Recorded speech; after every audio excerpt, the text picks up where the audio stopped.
Talvez você carregue uma dessas dores, um vazio sutil, uma tensão constante, uma sensação de inadequação que sempre esteve ali, mesmo nos momentos mais tranquilos. E talvez, sem perceber, você tenha construído toda a sua identidade em cima desse silêncio. O silêncio da criança que aprendeu a se calar, a se moldar, a se esconder, para ser amada, para ser aceita, para simplesmente sobreviver. Essa criança que você foi não desapareceu. Ela ainda vive aí dentro, esperando ser vista. Mas, por tanto tempo, ela precisou desaparecer. Precisou engolir o choro, esconder os sentimentos, se fazer pequena. E o adulto que você é hoje, talvez ainda esteja repetindo esse mesmo padrão. Talvez ainda se cale para evitar conflitos. Talvez ainda se molde para não perder o amor dos outros. Talvez ainda sinta que precisa merecer o direito de existir. O trauma de infância não é apenas aquilo que aconteceu com você. É aquilo que você precisou deixar de ser para continuar. É o que foi silenciado dentro de você. É o abandono emocional que te ensinou a não precisar, a não sentir, a não incomodar. E isso molda tudo. Seus relacionamentos, suas escolhas, sua forma de se ver no espelho. Você pode parecer funcional por fora. Pode até ouvir que é forte, que é resiliente, que dá conta de tudo. Mas dentro talvez exista um lugar cansado. Um lugar onde mora a exaustão de quem vive em hipervigilância afetiva, sempre atento, sempre agradando, sempre antecipando a rejeição que um dia doeu demais. Essa submissão emocional não é fraqueza, é sobrevivência. É a inteligência do corpo tentando proteger aquilo que um dia foi insuportável demais para sentir. Mas agora talvez você esteja pronto para algo novo. Não uma mudança brusca, não uma revolução imediata, mas um retorno. Um retorno ao seu eu mais autêntico. Aquele que ficou adormecido no tempo. Aquele que sabe quem é, mesmo quando o mundo tenta dizer o contrário. O primeiro passo para se libertar do trauma não é fazer nada. É apenas reconhecer. Reconhecer que algo dentro de você aprendeu a se esconder e que essa parte está pedindo para voltar. Vivemos em uma cultura que valoriza o seguir em frente, que diz, deixa isso para lá, o passado já passou, o que não te mata te fortalece. Mas e se não for bem assim? E se a tentativa de esquecer for justamente o que te mantém preso?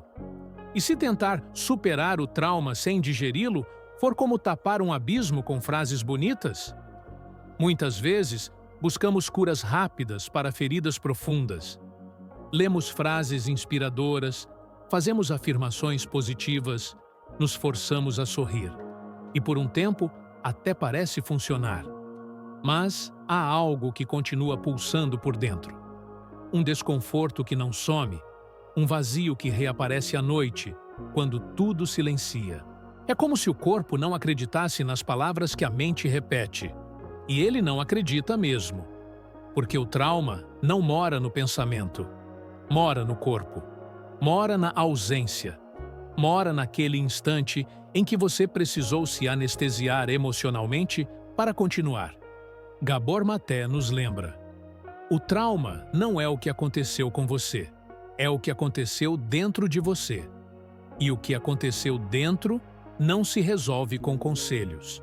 Se resolve com presença. Suprimir emoções não é o mesmo que integrá-las. Evitar a dor não é o mesmo que curá-la. O trauma não se dissolve quando você o ignora. Ele apenas muda de forma. Aparece como ansiedade, como exaustão crônica, como crises inexplicáveis. Ele se manifesta em padrões que se repetem, em relações que machucam, em comportamentos que você não entende. Mas repete. E é aqui que começa a mudança verdadeira, quando você para de lutar contra a dor e começa a escutá-la. Quando deixa de querer apagar o passado e passa a acolhê-lo. Não com pressa, Não com fórmulas, mas com respeito, com aquele tipo de escuta que não julga, não corrige, não quer apressar o processo. Apenas está ali. Há uma parte sua que não precisa de soluções, precisa de testemunho, precisa de alguém, talvez você mesmo, que diga: eu vejo você, eu escuto você, eu não vou mais te abandonar. Esse é o segundo passo. Sair da pressa e entrar no espaço onde a dor pode, pela primeira vez, ser sentida com dignidade. Sem máscaras, sem defesas. Apenas você, diante da sua própria verdade e tudo o que ela ainda guarda de precioso. Talvez você tenha aprendido a desconfiar do seu corpo, a ignorar seus sinais, a calar suas sensações. Talvez tenha se acostumado a viver na cabeça, racionalizando tudo, tentando controlar tudo, se desconectando do que sente, porque sentir era perigoso demais. Mas o corpo lembra. O corpo sempre lembra. Mesmo quando a mente esquece. Mesmo quando você diz: isso não foi nada, já superei, não me afeta mais. O corpo guarda. Guarda nas tensões que não passam. No nó na garganta que aparece sem motivo. No aperto no peito. No formigamento inexplicável. Nas dores crônicas. No cansaço que parece não ter causa. Esses sinais não são erros, não são fraquezas, são mensagens, são convites, são a linguagem da dor tentando voltar à consciência. Porque o trauma é uma interrupção no fluxo natural da vida. É um momento em que algo foi intenso demais, doloroso demais, e você precisou congelar, precisou contrair, precisou sair de si. E esse congelamento continua aí. Peter Levine, referência na abordagem somática do trauma, nos lembra: você não precisa reviver o trauma, mas precisa permitir que ele se mova. E o corpo só se move quando se sente seguro, não quando é forçado, não quando é pressionado a melhorar, mas quando sente que pode confiar. Talvez você nunca tenha tido esse espaço, um espaço onde o corpo pudesse simplesmente ser, onde não fosse exigido, cobrado, violentado emocionalmente por padrões de perfeição, onde pudesse tremer, chorar, respirar, colapsar, sem medo, sem vergonha. O terceiro passo é esse: voltar para o corpo como quem retorna a um templo sagrado. Um templo ferido, sim, mas ainda cheio de sabedoria, cheio de vida, cheio de pistas, porque cada sintoma é um portal. Cada desconforto, uma memória pedindo escuta, não racionalização. Escuta, feche os olhos, se quiser, e apenas sinta. Onde mora a sua atenção agora? O que ela tenta dizer? Respire com ela. Permita que ela exista. Permita que você exista, inteiro, como é. É nesse gesto simples, mas corajoso, que a cura começa. Não fora de você, mas dentro, onde o corpo e a alma voltam a se encontrar. Há dores que nunca foram ditas, porque nunca houve alguém disposto a escutá-las. Talvez você tenha aprendido, ainda muito cedo, que não adiantava falar, que ninguém entenderia, que suas lágrimas eram incômodas, que seus sentimentos eram exagerados, e assim, sem querer, você silenciou sua própria alma. Mas aquilo que não é nomeado continua moldando o invisível, continua guiando suas escolhas, seus relacionamentos, seus medos mais secretos. A dor que não fala grita em outras línguas, grita no corpo, no cansaço, na autossabotagem, grita no medo de ser quem você é. Por isso, escrever pode ser um ato sagrado, não como uma tarefa, mas como um reencontro. Pegue um papel, quando sentir, e escreva como se estivesse escrevendo para a criança que você foi. Não para aconselhá-la, não para corrigi-la, mas para escutá-la. Como quem diz: eu me lembro de você, eu sei como doeu, e eu não vou mais te deixar sozinha. Essa carta não precisa ser perfeita, não precisa fazer sentido para ninguém, apenas para sua alma. Quando você escreve, algo se reorganiza dentro de você.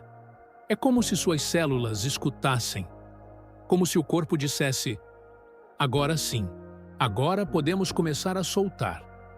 Na neurociência, isso tem um nome: neuroplasticidade afetiva. Mas aqui, nós podemos chamar de milagre silencioso. Porque quando você nomeia sua dor com palavras que tocam a alma, você não está apenas descrevendo algo, está criando um novo vínculo com você mesmo. Está construindo pertencimento onde antes havia vazio. E esse pertencimento começa com o eu testemunha, uma parte sua que observa, sem julgar, que acolhe, sem corrigir, que olha para sua história com olhos gentis. Essa parte é essencial na cura, porque a cura não acontece por esquecimento. Acontece quando há presença, quando há testemunha. Então, escreva. Escreva como um ritual. Escreva como um gesto de amor. Não importa se é só uma frase. Não importa se você chora ao fazer isso. Talvez esse choro seja a sua alma voltando a falar. E isso já é um começo. Um começo real. Um começo seu. Há um lugar dentro de você que talvez nunca tenha sido habitado. Um lugar silencioso, terno, sagrado, onde sua criança interior ainda espera. Espera por um gesto, um olhar, um sim. Não um sim de aprovação, mas um sim de presença. Um sim que diz: você pode descansar agora. Você não precisa mais se esconder. Esse lugar é real. Ainda que invisível, ainda que esquecido, ele existe e você pode acessá-lo a qualquer momento. Não como fuga, mas como refúgio, como recomeço. Feche os olhos se desejar. Respire devagar, 3 vezes, sem pressa. Cada respiração como uma chave, como uma porta que se abre para dentro. Agora, imagine um espaço dentro do seu corpo onde você se sinta seguro. Talvez um quarto com luz suave. Talvez um jardim secreto. Talvez o colo que você nunca teve, mas que agora pode oferecer a si mesmo. Veja os detalhes, o cheiro, a temperatura, o som ao redor. Sinta esse lugar. Agora, convide a sua criança interior para entrar. Não diga nada. Apenas esteja ali, presente. E se quiser, repita internamente: eu vejo você. Eu escuto você. Eu fico com você. Mais uma vez. Eu vejo você. Eu escuto você. Eu fico com você. Deixe que essas palavras toquem onde o silêncio habitava, onde o abandono parecia eterno. Essas palavras não são mágica. São medicina. Medicina da alma. Porque o vínculo que cura não é o que vem de fora. É o que você reconstrói por dentro, aos poucos, com paciência. A repetição compassiva é o novo idioma do cuidado. É assim que você reescreve vínculos. Não gritando, não forçando, mas repetindo com amor. Porque o que foi quebrado pela ausência se refaz na presença. E talvez você sinta algo agora. Um calor, uma leve emoção, ou talvez nada ainda. Tudo bem. Seu corpo sabe o tempo dele. O importante é isso, voltar. Voltar para o corpo que um dia você evitou por medo. Voltar com reverência, com carinho, com a certeza de que ali começa algo sagrado. A espiritualidade verdadeira não está fora de você. Ela começa nesse gesto, de voltar para casa, para o templo que é o seu corpo, para o altar que é a sua história, para o silêncio que agora começa a dizer: estou pronto para viver, de verdade. Imagine seu corpo como uma casa antiga, com paredes que já ouviram muitos silêncios, com portas que, por muito tempo, ficaram fechadas, com cômodos escuros, onde a luz não entrava mais. Uma casa que não foi cuidada, talvez, porque ninguém ensinou que ela merecia cuidado. Uma casa onde você aprendeu a sobreviver, mas nunca aprendeu a habitar com dignidade. Essa casa é você. Cada tensão que mora nos ombros, cada aperto no estômago, cada insônia repetida, são sinais de um lar interno que precisa ser reformado. Não demolido, reformado. com paciência, com escuta, com amor. Porque o trauma não destrói apenas a sensação de segurança. Ele fragmenta o lar interior. Ele divide você de você mesmo. Mas essa reforma é possível. Comece entrando em um desses cômodos vazios. Talvez o quarto da raiva. Talvez o porão do abandono. Talvez o sótão da vergonha. Não com pressa, não com medo, mas como quem visita um lugar sagrado. Traga uma vela, ainda que imaginária. Traga uma manta. Traga palavras gentis. Traga a intenção de ficar. Só isso, ficar. A criança interior não quer ser consertada. Ela quer ser convidada a viver com você, a ser parte, a brincar, a chorar, a descansar. Ela não quer apenas superar o passado. Ela quer ser lembrada como parte do caminho, como raiz, como origem. Essa casa que você está reconstruindo não precisa ser perfeita. Precisa apenas ser habitável. Precisa ter canto para o silêncio e espaço para o riso. Precisa acolher sua humanidade inteira, com suas quedas, suas memórias, suas contradições.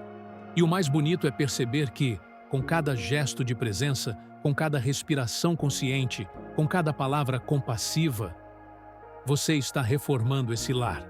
Está pintando as paredes internas com ternura. Está colocando flores na janela da alma. Está reconstruindo o que foi fragmentado, com amor paciente.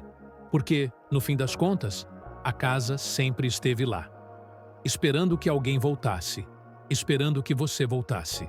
Não para apagar o que aconteceu, mas para lembrar que ainda é possível viver com inteireza, mesmo depois da dor, mesmo com as marcas, talvez por causa delas.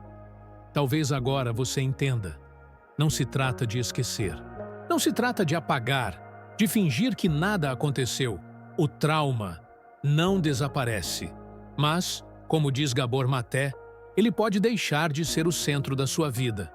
Ele pode deixar de comandar seus passos, pode deixar de determinar quem você acha que precisa ser. Porque a cura não é um destino, é uma forma de caminhar, uma forma de se relacionar com a própria dor, com mais verdade, mais ternura, mais sentido. Reescrever sua história não é criar uma versão feliz para tudo que doeu, é acolher o que foi real, é dizer, isso aconteceu. E ainda assim, eu escolho seguir com amor. A cura não é linear. Ela é circular, espiralada, cheia de voltas. Às vezes você sente que avançou. Depois, parece estar no mesmo lugar. Mas algo mudou. Mudou por dentro. Mudou no jeito como você se escuta. No jeito como acolhe seus silêncios. No jeito como diz não, sem se punir. No jeito como respira, mesmo nos dias difíceis. Porque curar é isso, é descer do ideal e habitar o real. É reconhecer que corpo, linguagem e alma precisam caminhar juntos. O corpo sente, a linguagem dá forma e a alma dá sentido. O sentido que ninguém pode dar por você. O sentido que nasce no chão da experiência e floresce no silêncio do coração. Bruce Lipton nos lembra: o ambiente molda a biologia. E esse ambiente começa dentro. Quando você muda a narrativa emocional, muda também sua vibração, sua química, seu campo. Não como mágica, mas como consequência. E talvez a imagem mais verdadeira para isso seja a da árvore. Sua alma é como uma árvore que foi podada pelo medo. Uma árvore que teve galhos arrancados, folhas murchas, troncos rachados. Mas, ainda assim, ela vive, ela pulsa, ela guarda em si o impulso de crescer de novo, com raízes mais profundas, com folhas mais suaves, com uma sabedoria que só a dor foi capaz de ensinar. Caminhar com a dor é mais transformador do que tentar se livrar dela, porque a dor só se dissolve quando é acolhida como parte da sua história, parte da sua alma, parte do seu renascimento. E agora, talvez você esteja pronto para dar esse passo. Não um passo de fuga, mais um passo de retorno, de volta para si, de volta para casa, onde tudo pode, enfim, recomeçar. Se este vídeo tocou algo dentro de você, se alguma parte da sua história se sentiu reconhecida aqui, eu te convido a apoiar esse espaço de cura e reconexão. Deixe seu like, inscreva-se no canal, compartilhe com alguém que possa estar precisando escutar isso. E se sentir no coração, deixe um comentário. Sua voz pode ecoar em outras almas também. Ative as notificações para caminhar conosco nos próximos passos dessa jornada. E lembre-se, você não está quebrado, está se refazendo por dentro, com verdade, com presença e com alma.